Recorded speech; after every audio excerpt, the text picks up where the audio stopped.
el al tema análisis. de lo que ha ocurrido con el APRA, pero primero una impresión general del gabinete. Ayer yo estaba también entrevistando a Javier y le preguntaba si el nombre de Gabinete de la Reconciliación le quedaba grande a un gabinete que, como decimos en el titular, es más bien remozado, marchado. Definitivamente no representa la reconciliación, al contrario, estamos en una situación extrema, yo diría, porque las posiciones políticas se han llegado a esta situación con el indulto de Alberto Fujimori. Y cada vez se van dilucidando una serie de pruebas que muestran que el indulto de Alberto Fujimori ha sido negociado, ha sido un toma y daca a cambio de la vacancia. Y lamentablemente eso genera un descrédito, pone en crisis la gobernabilidad. Lo que nunca voy a entender es cómo el presidente sale de un problema tan complejo como la vacancia y asume otra responsabilidad. Se mete en un problema mayor, no responsabilidad, un problema mayor como es el indulto de Alberto Fujimori, saltándose una serie de procedimientos. Cualquier reo tiene la posibilidad de presentar una solicitud de indulto. El presidente tiene la prerrogativa constitucional de otorgar un indulto. Sí. Pero en este caso, haciendo un análisis objetivo, se han saltado una serie de procedimientos que no solamente atentan contra las víctimas, sino este Estado de Derecho que tanto hemos estado defendiendo durante la vacancia y que nos ha costado políticamente, definitivamente. Eso es posible, pero ese comentario usted lo podría haber hecho respecto de cualquier, o sea, hubiese sido quien conforma este gabinete. Yo lo que le pregunto es, visto los ministros que ha colocado en este gabinete el gobierno, ¿hay algo de reconciliación en ello? No, Tampoco. desde mi percepción. Hay muchas personas nuevas que por primera vez escucho sus nombres, deben ser profesionales muy competentes. En el Congreso, en los corridos del Congreso hacíamos hasta la broma, tal vez él ha convocado por el comercio, o tal vez este sistema de LinkedIn sí. que solicita la posibilidad Sí. de asumir una responsabilidad, cuando los ministerios nos deberían ayudar en este espacio de encrispamiento político. Este término de reconciliación, ayudar a distender esas diferencias. Y definitivamente este gabinete de ninguna manera representa una reconciliación. Bueno, reconciliación y guerra son términos antitéticos y desde el Partido Aprista Mauricio Mulder ha dicho que Mercedes Arauz le ha declarado la guerra al Partido Aprista. Con presidencia de los dos ministros que crean este problema, que son Abel Salinas y el señor Barrea, ¿los otros ministros qué impresión le dan? Yo creo que ese adjetivo, gabinete de lujo, gabinete de la reconciliación, yo creo que ya está bien, como te lo expresé el día de ayer en una entrevista. Hay una crisis política que ya está resuelta el día de hoy con un nuevo gabinete y lo que tenemos que hacer es hacer el esfuerzo para que este nuevo equipo de gobierno pueda echar a andar los motores del crecimiento de la economía, que la mejor forma de reconciliarse es con el país. El norte está abandonado. Ojalá que mañana los ministros vayan al norte, a la reconstrucción. Al margen del cliché, el término reconciliación suena romántico, bonito, lo que puede hacer. Estos nueve ministros tienen ya el compromiso con los 10 que se han quedado a que tengan que tener muy claro algo que no ha podido definir este gobierno del señor Kuczynski en estos 16, 17 meses al frente del gobierno. No tienen los objetivos claros. Entonces, en un país que hemos estado 15 días en el tema de la vacancia, en el tema del indulto, y seguimos con el tema del indulto, seguimos con el tema de la vacancia, ¿eso le resuelve el tema del empleo a la gente? ¿Eso resuelve el tema de la falta de recursos en el norte? No. Entonces, lo importante y lo sustantivo de la juramentación de este gabinete ministerial es que este nuevo equipo, ojalá que no se crean que son de lujo y que porque son de lujo tienen que quedarse en Lima y no ir al interior del país a resolver los problemas más urgentes del país. Yo creo que ahora a los políticos en su conjunto nos queda la responsabilidad de ayudar en que todas aquellas medidas que vayan en beneficio del crecimiento, de la generación del empleo, ayudar al gobierno. Pero ¿cómo se puede ayudar desde una posición de guerra, que es la que ha declarado que existe Mauricio Mulder? ¿O piensa en política, como Jorge del Castillo que se ha excedido Mauricio Mulder? No, yo no voy a entrar a dirimir. Mauricio, yo le tengo el mayor de los aprecios. El partido ha tomado una decisión y eso se respeta. Está bien, perfecto. Lo que él habla, sea en sentido figurado, lo que fuere, se respeta, pero yo lo que creo es que la obligación, o sea, más encima de esta incidencia, ya Javier y el otro compañero ya no son militantes del partido.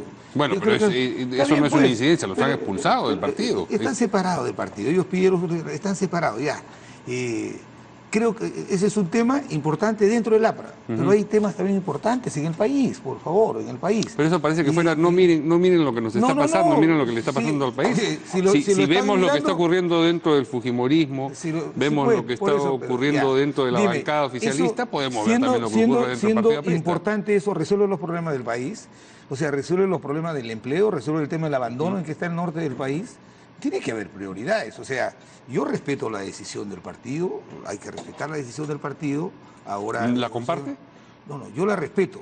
Ahora, segundo es que ya yo tengo una amistad personal con Javier Barreda, conozco un poco menos a Abel Salinas, son profesionales de alta calidad y tienen experiencia, especialmente Javier ha sido 5 años viceministro, pero ya pues el tema partidario ya se hizo público, ya están separados, entonces lo que hay que hacer ahora es, yo soy también parlamentario y creo que mi obligación ahora, después de haber apoyado la vacancia que no se logró y después de que esta discusión del indulto está en la Corte Interamericana, ¿cuál es nuestro trabajo? Ayudar al gobierno en todo aquello que vaya en beneficio del país. No necesitamos tener un cargo, un fajín, pero hay que ayudar para poner en marcha las principales medidas que el país necesita para recuperar su crecimiento. Discúlpenme la insistencia, pero quienes han señalado que esto es importante han sido representantes del propio Partido Aprista. Vamos a ver lo que puso en el tuit Alan García y luego los tuits de las expulsiones de Barreda y de Salinas. A ver, tenemos el tuit de Alan García que dice: no creo en los rumores, esto fue antes de la juramentación, por supuesto, de la incorporación de Javier Barreda al gabinete. Hace 10 días los apristas recibimos este rotundo mensaje de él. Más allá de procedimientos individuales, de conflictos internos visualizados, lamentablemente el APRA debe hacer un esfuerzo por tener una posición única y coherente frente a este gobierno incapaz y a un indulto que obviamente se genera para tapar una inmensa corrupción de los enemigos del APRA de todos los tiempos y lados. Esta exhortación la hago como militante y ex miembro de la dirección política. Claro, con esto lo pone en una situación incómoda Barreda. Si Barreda decía eso hace 10 días y ahora está dispuesto a ser ministro, por supuesto que se ve, digamos, un problema lógico allí. Tenemos también los tweets donde se anuncia la expulsión de estos 2 nuevos ministros al confirmarse la felonía. La felonía es un término duro, es una manera sofisticada de decir traición. De Javier Barreda, de juramentarse ser ministro de PPK, el APRA, a través de la Secretaría de Disciplina y con acuerdo de la Comisión Política, procede a su inmediata expulsión definitiva, no es una suspensión como la que él había pedido, del partido. Ese es una. El otro, Comisión Política del APRA, constatándose que Abel Salinas, hijo de un importante miembro del Partido Aprista, creo que ya fallecido, que llegó a ser ministro, llegó a ser primer ministro del primer gobierno de Ministro del Interior y Ministro de Economía. Sin haber militando, dice ahí, militado sería, figura como inscrito en los padrones del partido, se ha decidido a través de la Secretaría de Disciplina y con acuerdo de la Comisión Política proceder a su inmediata expulsión definitiva de las filas del partido. Bueno, decía yo, si el propio partido se encarga de decir esto en términos tan duros, alguna importancia le concederá.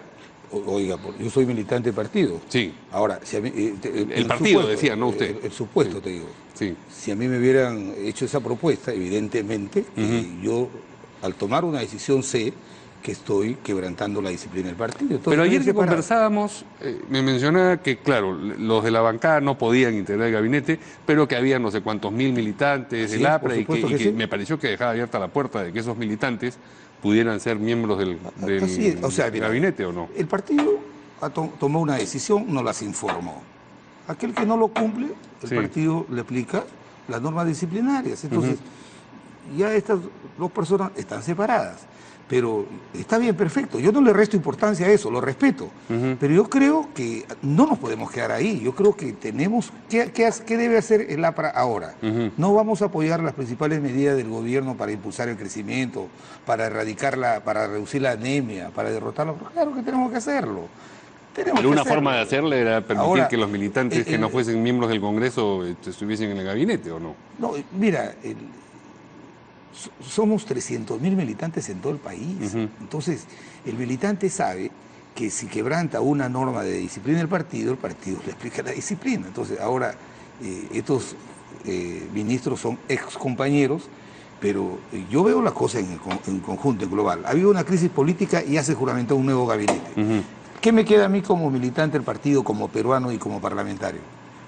Ayudar en las principales medidas que vayan en beneficio del país, en beneficio... Acabamos de aprobar varias disposiciones, por ejemplo, ahorita acabamos de aprobar un proyecto de ley que presentó la bancada, cuya autoría le he presentado para que sanear a los posesionarios de terreno del Estado que tienen 15 años y que no pueden tener un título de propiedad. Se acaba de aprobar esos temas. Entonces, yo creo que siendo importante, y te digo como militante del partido, yo respeto la disciplina del partido, me he mortificado cuando hemos votado quebrado en el tema de la vacancia.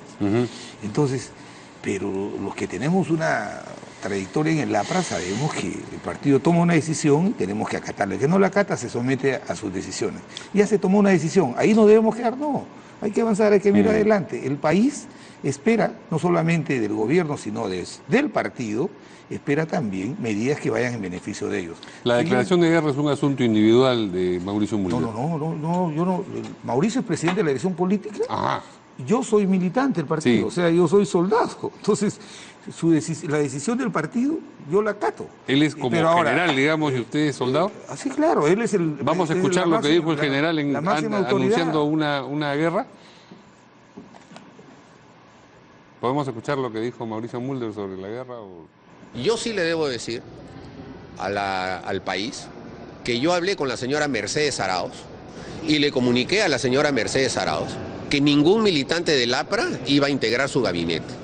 Si ella, a pesar de lo que yo le he dicho y habiendo escuchado de oposición del APRA, en el sentido de que ningún aprista va a integrar el gabinete, ella convoca a un aprista, lo está haciendo desafiando al APRA. Es decir, su reconciliación en eso no juega para nada con el APRA. Y al contrario, significa que su palabra, la palabra de la señora Mercedes Arauz, tampoco vale nada. Porque al ella tomar una notificación como esa y haberme dicho de que le parecía que era mi posición y que la suscribía, invitar eventualmente a un militante del APRA a integrar el gabinete, lo único que está haciendo es declararle la guerra al APRA. Entonces, que se atengan las consecuencias. Seremos pocos, estaremos con problemas, estaremos con dificultades. Dijo el general. Mauricio tiene un estilo, yo lo respeto, pero te digo lo siguiente. Sí. Ya se eligió al señor Kuczynski, yo no voté por él. Javier Barreda, cuando era dirigente del partido, Sí. apoyó en la segunda vuelta a Pedro Pablo Kuczynski. Yo no fue. Recordamos, yo sí, no fui. recordamos. Entonces, estas situaciones se han dado, pero ahora el partido ha tomado una decisión, yo la respeto. Pero creo, debemos quedarnos ahí, siendo importante, no nos podemos quedar ahí. Yo creo que hay que mirar el bosque. Y el bosque Muy es, bien. los peruanos están esperando de toda su clase política, por favor, que orienten todo su esfuerzo para sacarlo de la situación en la que están. Yo creo que eso también es un tema importante. Vamos a darle la palabra al congresista Arce. ¿Qué le parece la incorporación de estos dos integrantes, ex integrantes del Partido Aprista? Y de paso, ¿ustedes habrían sancionado a un miembro de Nuevo Perú que hubiese estado dispuesto a incorporarse al gabinete? Lo primero, la primera percepción cuando vemos que había militantes apristas en este nuevo gabinete era que había un acuerdo político entre el APRA y... Bueno, eso me parece que ha quedado descartado, ¿no? El APRA tendrá que informar al respecto.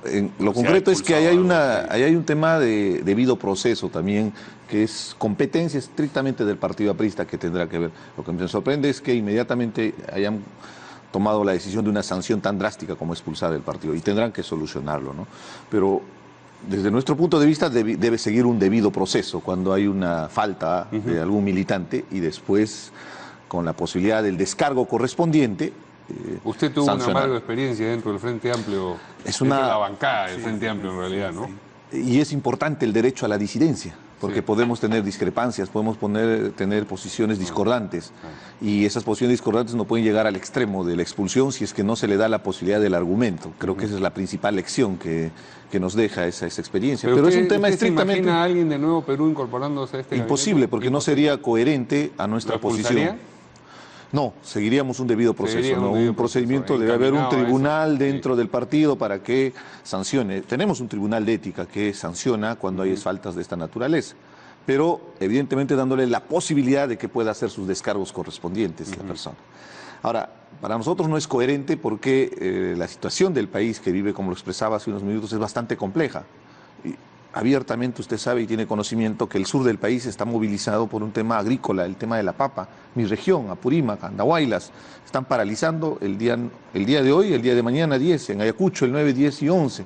¿Por qué? Porque el precio de la papa está por debajo de los 3 soles la arroba. 3 soles, 4 soles la arroba, significa 25 centavos el kilo. No cubre ni siquiera los costos mínimos de producción. ¿Y a consecuencia de qué? A consecuencia de la importación de papa que viene precocida de Holanda y que ha saturado el mercado, y evidentemente ahí tiene que haber una respuesta. Hablaban el tema de la reconstrucción, no se ha hecho nada con la reconstrucción. Entonces, en ese escenario... Llegó la lluvia al norte, pero no ha llegado la reconstrucción. Y en ese escenario se necesita el concurso de todas las fuerzas políticas, pero no podemos tener la miopía política de no decir que existen problemas serios. Por ejemplo, este gobierno no me garantiza la lucha contra la corrupción, con todo lo que está sucediendo. Entonces, en ese marco, nosotros estamos apoyando, por ejemplo, la marcha del día jueves 11, que se va a salir a las calles nuevamente, reclamando por el indulto. Pero si ustedes no se hubieran salido el día 21, no se hubieran salido, si hubieran asumido su responsabilidad, no se hubieran salido, otro fuera la situación, pues. Entonces, otro fuera, tiene que ser, la vacancia tiene fue que ser un acta de constricción, pues. La vacancia fue un escenario. Qué fácil es echarle la culpa, ustedes agarraron 10, con sus 10 votos, el destino fuera otra cosa. No hubiera indulto, no hubieran varias cosas, pero entonces ahora qué fácil es decir, vamos a hacer una marcha. Y la marcha, ¿qué problema resuelve de los jóvenes que están sin trabajo, de la economía que está paralizada? Si al final de cuentas el indulto lo van a resolver en la Corte Interamericana el 2 de febrero. Usted sabe bien que el escenario de la vacancia no se siguió el debido proceso, se pretendía vacar al presidente. Nosotros lo que pretendimos ahí es defender la institucionalidad y la democracia.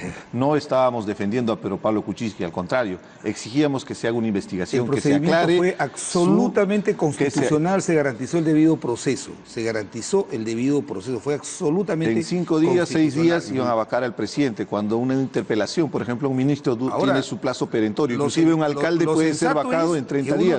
Pero más allá, yo no estoy defendiendo a Pedro Pablo Kuczynski, yo lo que defendía en ese momento era el juego del fujimorismo, era el juego del fujimorismo para tumbarse el Ejecutivo para que ellos puedan asumir el poder. Nosotros vimos ese escenario, y en ese escenario Alberto Fujimori también iba a ser indultado, pero de solo pensar que el fujimorismo controle el legislativo y controle el ejecutivo realmente es un escenario bien complicado para el país por todo lo que ha representado. Y por eso tomamos esa decisión de retirarnos, porque consideramos que era una farsa, porque no estamos con el lobismo de PPK, pero tampoco con la intención de golpe de Estado que pretendía hacer el fujimorismo. Y después hubo el negociado. La verdad que eso es injusto, hablar que los que apoyamos la vacancia pretendían dar un golpe de Estado. Nosotros, yo lo dije como vocero en el Pleno. El límite de la participación del APRA en el apoyo a la vacancia era de que los hechos constituían incapacidad permanente moral. Esa era la discusión. Bien. Luego, si el desenlace hubiera sido otro, de ninguna manera hubo disidencia y en todos los partidos ha auspiciado golpes. En todos los partidos, de ninguna manera hubiéramos permitido de que se licencie a Vizcarra o que se licencie a Mercedes Arauz. Si hubiera respetado la sucesión constitucional, de ninguna manera vamos a apoyar una aventura golpista, de ninguna manera. No, y todo lo que representa, usted mismo acaba de expresar hace un momento que nos interesa construir el país, pero en un escenario de vacancia probabmente renunciaban los dos vicepresidentes, el Congreso no le aceptaba la renuncia. Es democrático, el 11 de la marcha, pero ¿qué resuelve? ¿Qué resuelve tu marcha el 11 cuando tus campesinos están luchando por el precio de la papa? A ver, ¿No crees que hacer que el ministro vaya ya a resolver el problema? El ministro ha renunciado y recién asume un nuevo ministro con serios cuestionamientos. Está muy bien que se ha ido el ministro que se ha ido, por favor. Y hay un nuevo ministro que también tiene serios cuestionamientos. ¿Cuál? El ministro de Agricultura. Hay un tuit de Agricultura que fue antes gobernador regional de Amazonas. Entonces, ahí viene el gabinete. Y ese es, no digo que lo que estaban ustedes mencionando del indulto y todo, pero digamos, la noticia de hoy es este nuevo gabinete que ha jurado y, por ejemplo, la circunstancia de que Cayetana Jovín, me dicen que es un momento, me refería a ella como Cayetana Heredia, lo siento, fue un lapsus, pero Cayetana Jovín que pasa al Ministerio de Relaciones Exteriores. ¿Eso qué les parece, por ejemplo? Primero estuvo en el MIDIS, después está en Energía y Minas, ahora está en la Cancillería. Está haciendo es un un posgrado escenario... No, es que en la administración yo pública. entiendo que para ser ministro tienes que tener competencias específicas y tienes que ser un especialista, porque tomas decisiones de políticas de gobierno. Entonces, Sí. me parece de un extremo a otro, por más formación, competencias y capacidades académicas que pueda tener, me deja bastante preocupado, ¿no? Porque si manejaba el MIDIS, que era un tema de desarrollo, inclusión social, después Energía y Minas, con toda la complejidad del tema de las inversiones y los conflictos sociales asociados a los proyectos extractivos, ahora se va a relaciones exteriores. Es bastante complejo entender que un profesional pueda tener tanto conocimiento. Más me recuerda mucho a un ministro de Alejandro Toledo, Claro, pero que asumía hay diferentes quienes dicen que ministerios. lo que hace falta son políticos y no tanto tecnócratas, y entonces la política Sé que la señora es es una abogada, capacidad ¿no? que es adaptable a cualquiera de esas carteras, ¿o no? Sí. Cayetana es una profesional de primera, como abogada, pero además, no estamos cuestionando su además capacidad tiene profesional. una amplia experiencia en el sector público. Yo creo que históricamente se ha demostrado que Torre Tagle es una de las mejores instituciones que tenemos en el país, donde los protocolos y los procedimientos son casi institucionales. No hay que olvidar que el jefe de Estado es el que lidera la política exterior, Sí, claro. ¿ya? Es el que lidera la política exterior. Y el hecho de que ella no sea una diplomática de carrera, de ninguna manera la descalifica para que haga una buena función al frente de Cancillería. Hay que dejarla que trabaje, tiene mucha experiencia en el sector público. Yo creo que ahí es manejar las relaciones exteriores del país, y si es una persona de confianza del presidente, hay que hacer un acto de fe. Entonces, ella tiene una amplia experiencia en el sector público. Ha estado en el Ministerio de Energía. Cuando hemos estado en el gobierno, nosotros era nuestra jefa de Proinversión. Yo he visto su trabajo de cerca, y si ahora le dan esta responsabilidad, entiendo, en Cancillería casi todo está escrito, Mario. El presidente tiene un porcentaje de diplomáticos políticos que debe designar. Claro.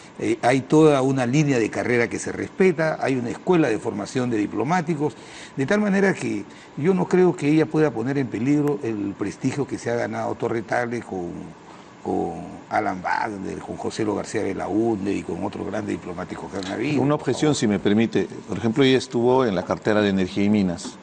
En el Perú, uno de los proyectos más importantes es el proyecto minero Las Bambas. Tienen un problema de declarar estado de emergencia desde el mes de agosto, y mes a mes siguen renovando en 3 comunidades, en Chalhuahuacho, en Akira y en Mara.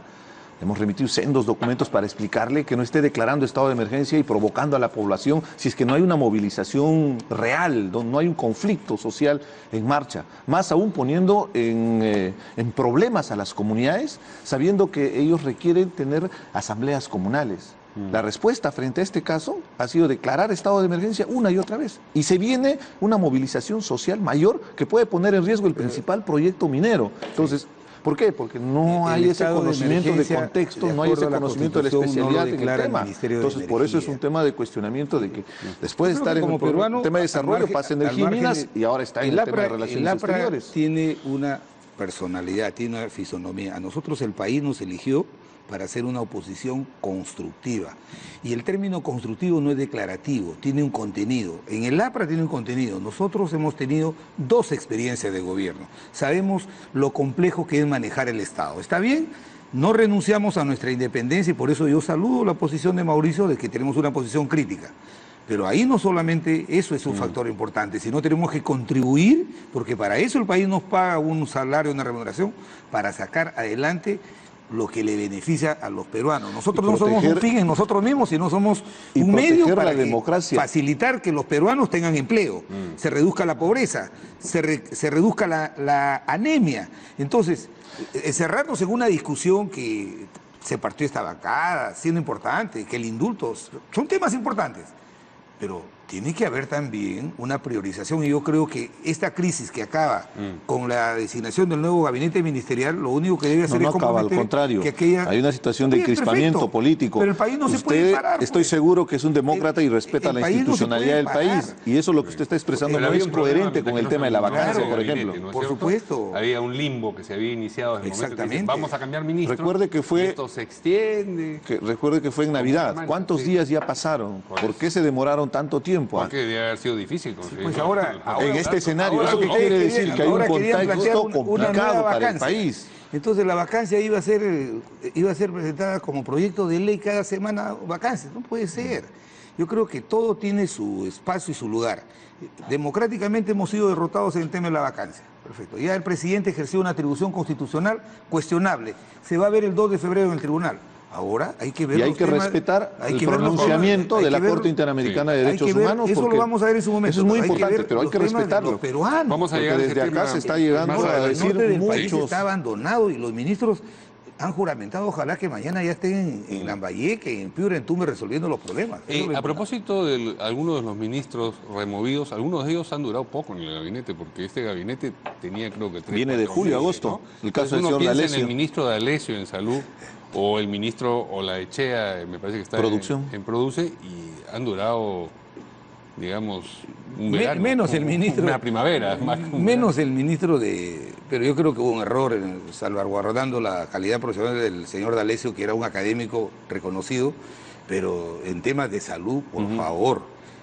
Esa es una política pública muy compleja, la organización. Pero es un poco deslucido que la a uno lo haga el Organización ministro y 4 meses Panamericana después de la le digan- salud siempre ha dicho cuál es mi que la percepción? ventana por donde el ciudadano mira al Sí. Estado es a través de la salud. Sí. Entonces, no se puede improvisar en ese sector una política pública que está reclamando que el Estado recupere para sí el nivel de rectoría que debe tener una política pública tan compleja. Pero hay que como la criticarlo salud. porque también desde nuestra percepción parecería que el indulto estuvo orientado, por eso estaba el señor Enrique Mendoza en justicia, por eso estaba el señor D'Alessio en salud, y después con los procedimientos, las informalidades que hicieron para presentar documentos, porque recordemos bien que fue el 18 de diciembre Usted dice que fue instrumental al indulto express. deja esa suspicacia, deja esa preocupación, evidentemente, porque el día 18 presentan el documento solicitando el responsable de la DIROES al Ministerio de Justicia solicitando el indulto, y el 21 lo niegan a los 4 vientos, el ministro Enrique Mendoza negando que existía algo del indulto, de la misma manera la señora Mercedes Arauz. Son esas mentiras que a nosotros nos obligan, por ejemplo, a hacer una acusación constitucional, porque no se puede mentir al ¿A quién país, van a acusar a constitucionalmente? Mercedes A Arauz y al Mercedes Arauz. señor Enrique Mendoza por haber mentido al país en el tema del ¿Van a indulto. presentar eso en el Sí, Congreso? probablemente Sí. ya haya ingresado. Hemos firmado el día de hoy el documento, Muy bien. sustentándolo evidentemente en el ¿Solamente marco la legal. bancada de Nuevo Perú? La bancada del Nuevo Perú, y que estábamos buscando firmas. Salimos hace un momento del Congreso. No sabe cuál No ha te sido puedo el precisar destino. quiénes más han respaldado nuestra propuesta Vamos de la a una acusación pausa, constitucional. caballeros, y regresamos para hablar del fujimorismo y lo que debería ocurrir hoy día, que acuden los 10 congresistas que votaron en abstención en el día de la vacancia, a ver si los someten o no a disciplina en la reunión de los martes del fujimorismo. Con eso volvemos. Bien, en el fujimorismo, Fuerza Popular, las aguas continúan movidas. Héctor Becerril, que estuvo un poco silencioso en los últimos días, finalmente ha hecho referencia a su declaración en el sentido de que Alberto Fujimori, al haber llamado a algunos congresistas para que votaran en abstención, favorecía, alentaba, me parece que es el verbo que utilizó expresamente, la corrupción. Ahora dice que esas declaraciones que le pueden pesar y costar, las hizo en caliente. Caliente debe estar más bien el ingeniero Fujimori con lo que le estaban diciendo, y ha dicho, sin embargo, que no va a pedir, que no se trata de pedir disculpas, sino de conversar, etcétera, etcétera. Eso por un lado, y vamos a escuchar, empecemos por eso, empecemos por escuchar a el congresista Becerril refiriéndose a lo que había dicho el día de la votación, o al día siguiente, me parece. Usted dijo, de la consulta de los periodistas, de mis colegas acá, que Alberto Fujimori con esta decisión, pensando a título personal en su libertad, contribuía a la corrupción. Esa es una frase que usted usó.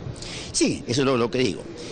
Fue una declaración que hice en caliente después de esos votos de los 10 congresistas en contra, digamos, de nuestra línea principista de Fuerza Popular, lucha frontal contra la corrupción.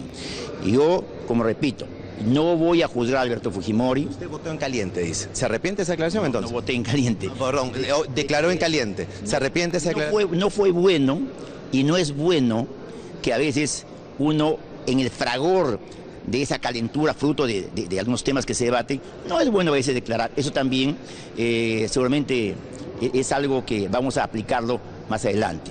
Pero yo sí creo y me ratifico. En fin, ese es un asunto que será curioso ver qué cosa ocurre, será también, digamos, ilustrativo ver qué pasa con, por ejemplo, el congresista, ¿cómo se llama? Salaverry. Bueno, Salaverry, ¿qué cosa fue lo que dijo exactamente? No, en su momento estaba cuestionando la Sí. posición que tuvo Kenji Fujimori, y después hubo imágenes Yo me que refería al congresista que dijo que tenía que tomarse un té de tilo, el congresista Reati. fue, ¿no? Todos estos, digamos, están en una situación incómoda porque ahora tienen Miki que Torres decir, también, ¿no? bueno, Cuando yo en realidad, confrontó a Kenji, Miki Torres. Miki Torres cuando compró, pero no ha dicho públicamente, digamos, algo contra el ingeniero Fujimori que ahora tenga que, digamos, rebobinar en circunstancias incómodas, ¿no? Pero eso finalmente, bueno, será la suerte individual de cada uno de esos congresistas. El otro asunto es el que ocurre hoy día, que como todos los martes se reúne esta bancada de 71 integrantes y van a ver el incordio este que se produjo a propósito de 10 congresistas liderados por Kenji Fujimori que votan en abstención contra la instrucción partidaria. Vamos a ver qué ha dicho el congresista Bienvenido Ramírez, que es uno de los 10 rebeldes. Increíble. El señor Becerril ha dicho que fue en caliente cuando le llamó que el señor Fujimori haya alentado la corrupción. ¿Qué opina usted? Puede ser, seguramente.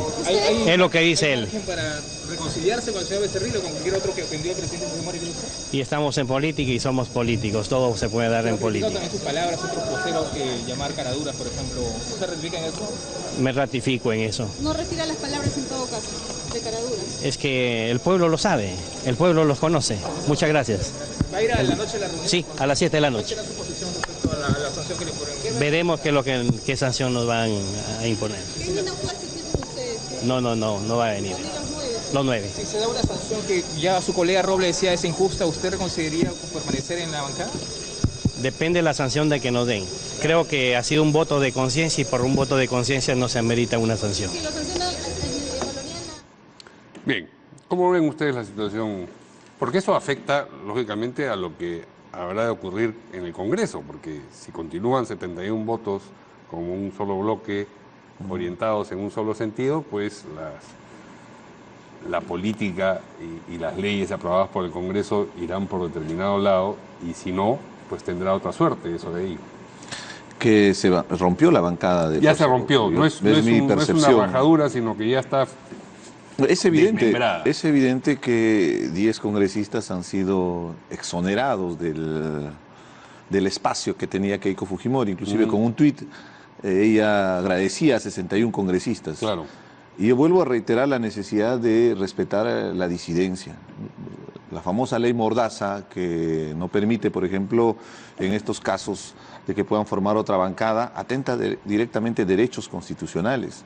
Y en esto, inclusive le podría poner el ejemplo de los 3 congresistas de Peruanos por el Cambio, el congresista Gino Costa, de Belaunde, el congresista Ceballos. Pero ellos han ido por renunciado, propia voluntad. y Además, ahora... a la bancada, porque no eran militantes. No, claro, han renunciado a la bancada, pero Sí. no pueden Ceballos creo que hacer sí era ejercicio militante, de sus sí. derechos como Sí. cualquier otro congresista, porque según la ley Mordaza 2 van a tener que formar un solo grupo, pero ellos no están retirándose porque están buscando otra oportunidad política, porque están buscando otro partido.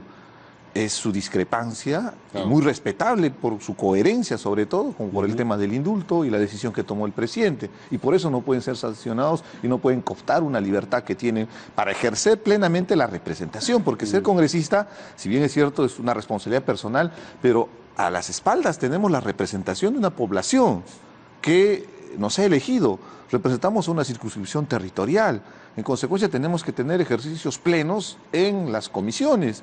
Claro, pero ese es un problema de la ley llamada Claro, ley Mordaza. es que esto viene No a es colación que los del han tema del sancionado a fujimorismo, ellos porque específicamente, probablemente si lo sancionan, por ejemplo, Sí. si lo separan, ellos también estarían ahí en el aire. Ujú. Va a ser una situación bien compleja. ¿Por qué? Por el sentido de su voto. Y yo sí comparto esa visión. No puede ser sancionado alguien por el sentido del voto. Lo que sí se debería hacer es, previo a la votación dentro de la reunión de la bancada, expresar abiertamente que uno va a tener un voto discordante, con sus argumentos correspondientes. Y en democracia hay que saber respetar esa Ellos posición. no llegaron a votar porque, digamos, su No, por supuesto, pero yo estoy, a propósito de una estoy haciendo una votación en el abstracción Congreso. para Sí, entendemos, claro que sí. valorar el tema de la disidencia, la discrepancia, la libertad de opinión, que es muy importante en estos casos. ¿Cómo ves esa situación? Oiga, por eso que dice, dime de qué presumes, te diré de qué careces. Me estás Sí, claro. pidiendo una opinión de una bancada que ha tenido un fraccionamiento, en la mía también ha sucedido, y también el primer mal ejemplo lo dio Frente Amplio con esta disidencia. Yo creo que hay que tener un poco de cuidado. No fue por principios, no fue por intereses particulares. Hay que tener un poco de cuidado. Lo que pasa es que hoy día la política tiene una dinámica que tiene que ser entendida, o sea, tiene que haber un proceso de regeneración de los criterios que a veces llamamos como argumento el de conciencia. Por ejemplo, en el APRA, si hay algo que ha tenido un valor distintivo en el APRA, especialmente en su bancada parlamentaria, es su disciplina. La disciplina, es falso que dicen que la disciplina, aplicar la disciplina es una actuación antidemocrática. Yo creo que es compatible la democracia con la disciplina. Y nosotros siempre los temas los tratamos internamente. Históricamente se votaba y la posición mayoritaria se respetaba en el pleno. Inclusive, Aida de la Torre, yo no he tenido el honor de conocerlo porque era demasiado joven, pero cuando convocaban en el partido, en el aula magna, la bancada, la célula parlamentaria, y había un grupo que estaba en contra de la posición mayoritaria, se hacía un amplio debate y luego se aprobaba. Y si se aprobaba, Aida de la Torre le encargaba que ese compañero que estaba en contra de la posición sustentara la posición de mayoría. Entonces, eso nos han enseñado, por eso somos un partido que existimos más de 80 años. Por eso es que, más que en la forma, yo estoy en el tema de fondo, porque algunos dicen, no, yo he votado de acuerdo a mi conciencia, y yo he votado por defender la estabilidad democrática. Contrario sensu, o sea, los que hemos votado y hemos auspiciado la vacancia, que no tenemos conciencia, queremos dar un golpe de Estado. No es así. Yo creo que lo que hay que hacer es crear mecanismos que permitan que la democracia verdaderamente sea orientadora al interior de las bancadas. Por eso que a mí no me alegra y no me gusta meterme en los asuntos internos de otra bancada. Yo espero que los fujimoristas hoy día resuelvan sus problemas, porque si hay algo que hay que reconocer es que la señora Keiko Fujimori en estos últimos 15 años con mucho esfuerzo ha logrado construir un partido que es la primera fuerza electoral del país. Es una fuerza electoral. Entonces, a mí no me alegra, ni me da miedo que ellos sean 71. Nosotros nos batimos contra ellos, contra los 71. No, ustedes son socios del nosotros fujimorismo. nos batimos. Hoy día, usted ha sido testigo que los hemos hecho retroceder en el tema de esta trampa que querían sacar con la moratoria de la ley universitaria. Pero ha sido la excepción, ¿no? Generalmente ustedes están en consenso con el fujimorismo, ese es el gran problema. ¿Sabes qué, Mario? La democracia no es cuantitativa, no es que yo tengo 70 y soy más fuerte que tú que tienes 5. Bueno, cuando se llega al voto, con los votos, imponen con los votos. Hoy día la democracia es valorativa.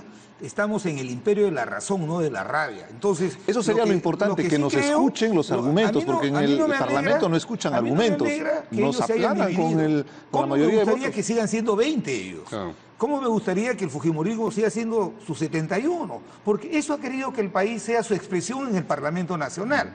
Entonces, será las razones que uno imponga las que puedan orientar el debate y las soluciones a los problemas del país. De tal manera que yo no me metería en los asuntos internos del fujimorismo. Tenemos problemas internos, pero que de ahí vayamos a la posibilidad que mi bancada se quiebre, se resquebraje. No, pues ustedes son 5. Si ustedes se quiebran, ya no existen como bancada, porque es requisito previo de tener 5 miembros como mínimo. La voz del APRA puede ser uno. Es una voz nítida y clara. Discrepante lo que está sucediendo en el día de la vacancia. A veces es a dos voces, ¿no? A veces es a dos voces la cosa. No, es tan fuerte la voz. O a dos cañones, no, es tan fuerte la voz que de repente parece varios sentidos. La voz es múltiple. En lo que sí vamos a coincidir es que en todos los partidos hay disidencias y hay posiciones encontradas, y en democracia se respeta cada una de las posiciones. Claro, y al final el voto es el que tiene. Así es, el voto es el que define. Para eso se ha instituido ese aspecto de la democracia formal. La Y democracia eso es lo que yo En le el Nuevo pedí a Perú, mi de la partido, misma manera, yo le digo a mi discutimos partido, el día de la somos cinco, vacancia, por ejemplo, hemos estado hasta las 3 de la en base a mañana esta última discutiendo el experiencia, tema, en base a esta evaluando cuál última va a ser experiencia, nuestra posición. nos vamos a tenemos que reunirnos los 5 y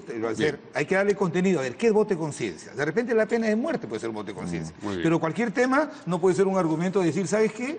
Porque yo voto de conciencia y soy democrático y tú no tienes conciencia y no eres democrático. No me parece. Entonces eso tenemos que No, pues la ordenarla. conciencia es individual, pero pues, ¿no? Entonces, No, ese no. voto de la forma en que yo entiendo que contribuyó a la Sí, gobernabilidad. porque si tú no le das contenido al famoso voto de conciencia, No, estoy de mañana acuerdo. tú vas a apoyar... Todo puede ser voto de conciencia. Entonces te comienzas a salir al baño y después dices, ¿sabes qué? No voté porque era de conciencia. Sí, No, hay que darle bien. contenido, hay que fijar, tiene que estar... Caballeros, Para eso es inspirado importante en el principios debate, éticos. hay que Así tomar es. la palabra en el Pleno del Congreso. y también las pausas son importantes y tenemos que ir a una y regresar con lo que ha dicho Duberly Rodríguez sobre la revisión del indulto a Alberto Fujimori en la Corte Interamericana de Derechos Humanos. Volvemos.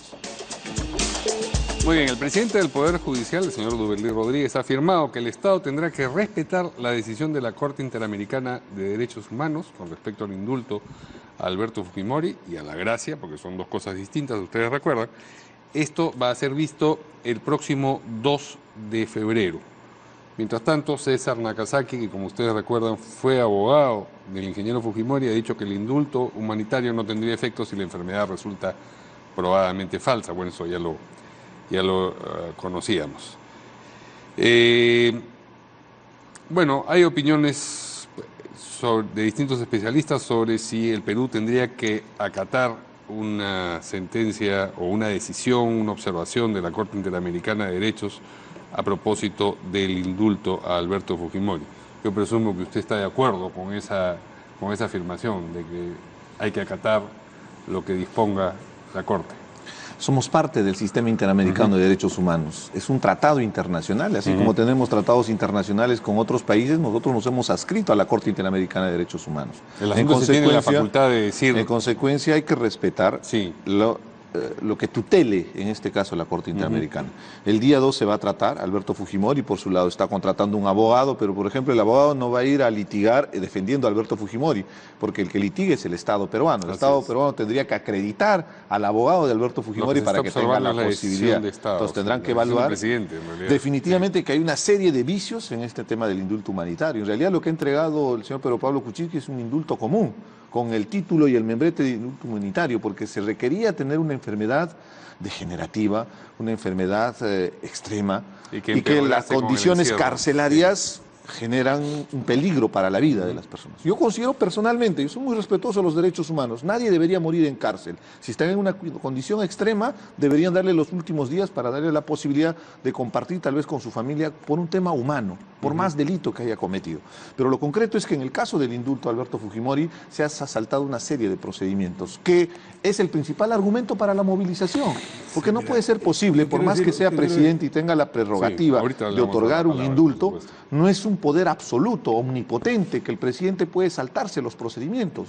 Él puede haber tomado la decisión, pero que respete el debido proceso, ese famoso término que tanto hemos defendido. Si se respetó o no todo lo que se requería para otorgar un indulto y una gracia presidencial como las que se han conseguido, y segundo, si la Corte Interamericana opina que ha habido un problema con ese indulto, tenemos o tiene el Perú que acatar eso como si fuese una decisión. No, de ninguna manera, de ninguna manera. La Convención Interamericana, por propio mandato de la Constitución, forma parte del derecho interno. O sea, el rango de la Convención es de nivel constitucional, o sea, no es más ni menos. Primero, eso que quede muy en claro, está en el artículo 55 y 56 de la Constitución del Estado. Es una instancia superior, Segundo, quiero decir lo siguiente, la Corte Interamericana, yo me quedo con el argumento de alguien que condenó en forma impecable como el doctor César San Martín, que ha expresado claramente de que el primer desafío que va a tener la Corte Interamericana es ver si en un proceso de supervisión, de ejecución de un caso, puede pronunciarse sobre un indulto. Eso no se puede hacer, pues. Lo que están haciendo ahora es, el 2 de febrero, lo que va a hacer la Corte Interamericana es, a pedido de los familiares de las víctimas de Barrios Altos, va a hacer un ejercicio de supervisión de la ejecución de esa sentencia. La gran pregunta, y yo por eso concuerdo Pero con supervisión lo que con miras a qué. supervisión de la ejecución. Entonces, me refiero a lo siguiente. La pregunta que hay que hacernos, en ese proceso de supervisión, ¿la Corte Interamericana puede meter y tratar el tema del indulto, especialmente un humanitario? Aquí en el Perú hay dos precedentes. Primero, en la Corte no hay ningún antecedente que se haya pronunciado sobre indulto humanitario. Y aquí en el Perú hay dos precedentes. Uno del 2007, del caso Jalilí, Aguapara, y el del 2010, el caso de Cruciat. Y en ambas el Tribunal Constitucional ha dicho que tratándose de indultos humanitarios, el concepto es médico, es fundamentalmente tiene que ver con la dignidad de la persona. Tendría que demostrarse, y a mí me parece que lo que está diciendo Richard es una especulación que no la puede probar, tendría que probarse, y por eso Nakazaki, y me parece bien, cuando él sostiene, la única posibilidad de que ese indulto humanitario podría revisarse es cuando se demuestre que el certificado era falso, que no se ha podido acreditar. Es más, el doctor San Martín dice, permíteme terminar, el doctor San Martín ha dicho, y Nakazaki dice, 12 años que se han expedido certificaciones médicas con relación a la salud del expresidente Fujimori. Entonces, habría que presumir que había una conspiración para festinar documentos médicos para lograr el indulto. Entonces, este es un tema interno y lo que quiero dejar muy claro para que la audiencia que nos está escuchando es lo siguiente. Se ha dado un indulto humanitario y se ha dado una gracia humanitaria, los dos de carácter humanitario. El indulto, como dice el doctor César San Martín, ha extinguido la acción penal. Y el otro, la gracia, lo que ha hecho es archivar un procedimiento en curso. Entonces, yo lo que veo es que el indulto humanitario es una facultad exclusiva y excluyente del presidente de la República. Querido Richard, el presidente Toledo ha dado indultos humanitarios por diabetes, ha dado indulto humanitario por deficiencias renales. ¿Y sabes por qué? Porque los amigos de izquierda creen que el indulto humanitario solamente se otorga a aquel que está en artículo internado que está en artículo mortis. No, está establecido en un reglamento. Es muy claro, tiene que tener una enfermedad degenerativa grave, no que necesariamente vaya a morir, sino que las condiciones carcelarias puedan seguir agudizando ese deterioro de la enfermedad, porque no tendría sentido que yo te dé una gracia, que la Constitución me franquee, para que te vayas a morir a tu casa. Entonces, a mí me parece que este es un tema ideológico. ¿La marcha va a resolver el indulto? No. Sino es evidente el juego y la estrategia de la izquierda, seguir paralizando el país, cuando este es un tema que está acotado en la Corte Interamericana, ya veremos. Y cuando el presidente del Poder Judicial, Duberly Rodríguez, ha dicho que se tiene que acatar, claro que se tiene que acatar lo que va a decidir la Corte del 2, es una supervisión de la ejecución de una sentencia del caso Barrios Altos. Pero no puede meter ahí tramposamente el tema del indulto, por favor. Y creo que en su momento el nosotros tema de la Corte comenzaremos, Interamericana de Derechos Humanos. Recordemos bien el caso de Pativilca. Esa es la gracia, Y ahí viene, no, pero se va a tener que pronunciar. O sea, no podemos hacer adelanto de opinión. Se va a pronunciar la Sala Penal Nacional. Esperemos cuál va a ser su pronunciamiento. Entonces, ¿para qué vas a hacer tu marcha? La Corte Suprema de Chile ha admitido como parte del paquete. Yo creo que deberían marchar a San José de Costa Rica para que puedan presionar a la Corte. La Corte Interamericana de Derechos Humanos ha actuado con mucha objetividad tiene durante un sesgo ideológico. Ustedes no van a participar de la marcha, por no lo se que puede entiendo. cuestionar de esa manera no va a a la Corte participar de la marcha Interamericana de Derechos Humanos. Por favor, nosotros tenemos que marchar para que el gobierno atienda el norte, atienda Lambayeque, que está abandonada. Entonces, que las autoridades se salten los procedimientos. No se han saltado los procedimientos. ¿Cómo no se van a saltar? Cuando tienes un informe médico sesgado, con un médico de cabecera, cuando se saltan los días, fíjese, si ustedes le han hecho el juego, si ustedes hubieran votado por la vacancia de gracias presidenciales, tenía el deber de visitar, inclusive para conversar con el reo. Se revisará. No se ha visitado. Hay una serie de procedimientos que se han saltado con el único objetivo de facilitar este procedimiento. ¿Y qué está generando? Encrispamiento político y efecto directo en nuestra economía. Pero hay derecho de parar la economía del país. Es la principal preocupación que tenemos en el Nuevo Perú, porque quienes resultan más afectados son las personas más vulnerables, el que trabaja el día a día, el que tiene que ganarse el pan con el sudor de su frente, trabajando día a día. Cuando hay una situación de esta naturaleza, los inversionistas ven al país en un encrispamiento político, simplemente no van a querer invertir. y ha habido efectos directos en el tema de la caída de la bolsa de valores. ¿Y tú el crees tema que con de marchas la baja. los inversionistas mañana vienen entusiastamente invertidos? Entonces nos quedamos con los brazos cruzados. Ándate a la Ahí el Corte derecho Interamericana, la marcha en la puerta de la Vamos de San a José de hacer. Costa No Rica, la solamente marcha estamos ya. viendo el tema con la Corte Pero Interamericana de Derechos Humanos, hay que- estamos haciendo hay todas que las hacer que el acusaciones país constitucionales, comience a estamos crecer apoyando a las económicamente. víctimas de Barrios Altos Mira, y la Cantuta. la diferencia entre en la acción ustedes de y amparo que han nosotros es que nosotros presentado creemos, los al empleos Poder no se crean Judicial. por ley ni con marchas. Los empleos, que son los que resuelven el problema de la pobreza, se resuelven ampliando la actividad económica del país. Hay que poner en marcha la actividad económica del país. Al haber una intensa actividad económica del país, habrán mayores ingresos, habrán mejores salarios para los maestros, habrá trabajo. La gente no quiere que sus políticos le hagan un discurso bonito. Lo que la gente quiere es trabajar porque es digna. Entonces Es fácil, hay poner que en marcha. cruzarnos los brazos. Está bien, la pues. capacidad de indignación Pero, frente a la está bien, corrupción yo es también el estoy único indignado. elemento que nos va a ayudar a Yo unir también- para luchar contra Richard, esta yo también estoy impunidad. indignado. Están Sí. involucrados ¿Por qué los te saliste del principales pleno? líderes políticos, están Muy bien. involucrados los principales líderes políticos, el presidente Alan García, en este caso el Lavallato, señora Keiko Fujimori, Sí, caballero. el señor Por Ollanta favor, Humala. la señora Verónica No hay que Mendoza, perder, por favor. no hay que Muy bien. perder La que la ha escrito capacidad la de agenda. indignación. ¿Qué tiene La que que ha ver escrito la Verónica agenda. Mendoza? Ya no aparece Muy en el bien. tema del Lavallato. Entonces,